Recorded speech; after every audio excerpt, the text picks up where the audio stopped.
asalaamaaleykum maa ngi leen di nuyu ku nekk sa tur ak sa sant man maa ngi nii en face campus Idrissa Seck tey dañoo ñëwoon pour présenter leen suñu formation au métier du numérique bi nga xam ne ministre de l'économie numérique et des télécommunications moo ñu ko may ñun ñii jeunes yi.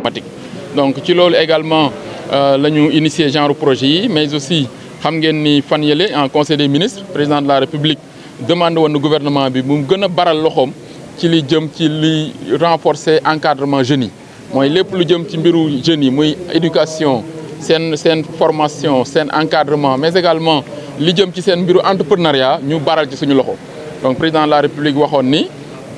dañu constaté ndaw ñi léegi seen dund dafa xaw a basculer jëm ci mbiru numérique de sorte que kon lu ñu defal ndaw yi ci côté numérique bi aussi nañ ko gën a accélérer donc ci loolu la ñu seetlu ni comme ndaw ñi presque 80% yëpp ñu ngi ci réseau yi ndax tey soo jëlee 15 millions de Sénégalais yi abonnés ci internet am compte internet 90% ay jeunes lañ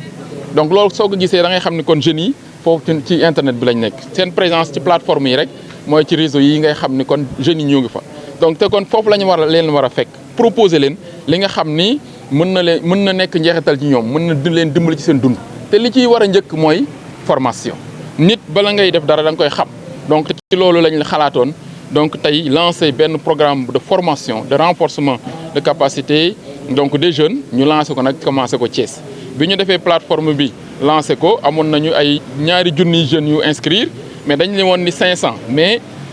Thiès waaye ëppoon nañu juróom-ñetti téeméer mooy on avait plus de 888 jeunes de Thiès uniquement donc ñu sélectionné donc def ay critères mais dama ni tàmbali la pour 500 mais naturellement ñi des dinañ leen former prochainement mais aussi Thiès mooy tàmbali bi pour aussi ñu def ko ci région Sénégal yëpp ndax seetlu nañu ni bi ñu lancé plateforme bi région yëpp a bindu amul benn région bu amul ku fa bindu daane dafa bëgg a bénéficier wu formation bi moo tax ñu ni dañuy tàmbali Thiès mais naturellement dinañ ko élargir ci région yëpp donc beneen bi aussi mooy dañu seetlu ni comme ndaw ñi ñoom ñëpp ngi ci numérique bi ñoom ñu ngi ci réseau yi il faut ñu wax leen lan lañ ci bëgg a def seen présence ci réseau yi warul nekk loo xam ni dafa inutile dañ leen war a wax ni numérique bi tey présenté na ay opportunités yoo xam ni mën nga ci nekk gagné ci xaalis am ci ay xarit liggéey ci mais surtout gagné ci xaalis mooy créer ci société am ay clients di ci interagir di def ci commerce ak di ci def lu nekk pour nga mën ci gis sa bopp. donc ci loolu lañ leen ni lan ngeen bëgg a def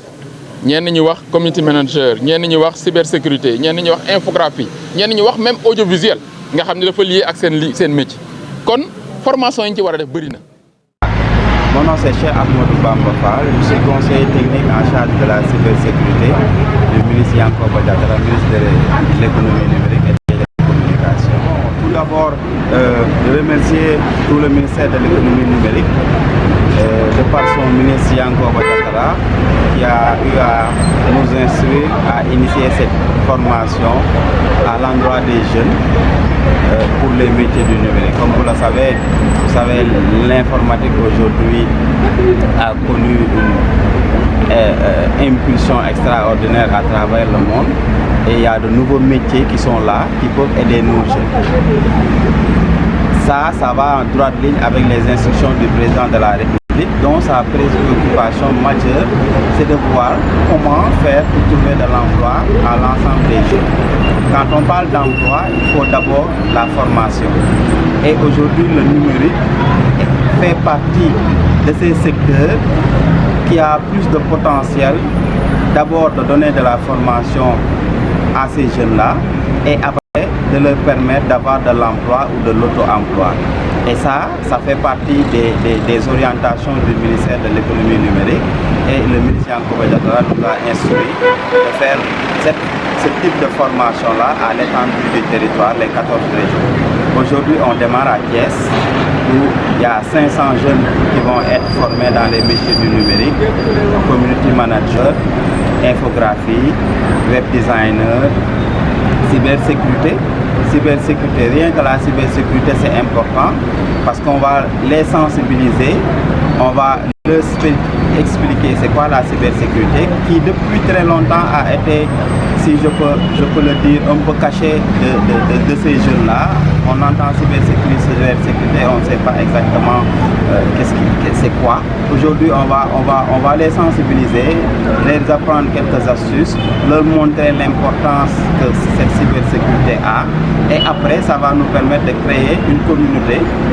de jeunes et de pouvoir les aider. Parce qu'aujourd'hui,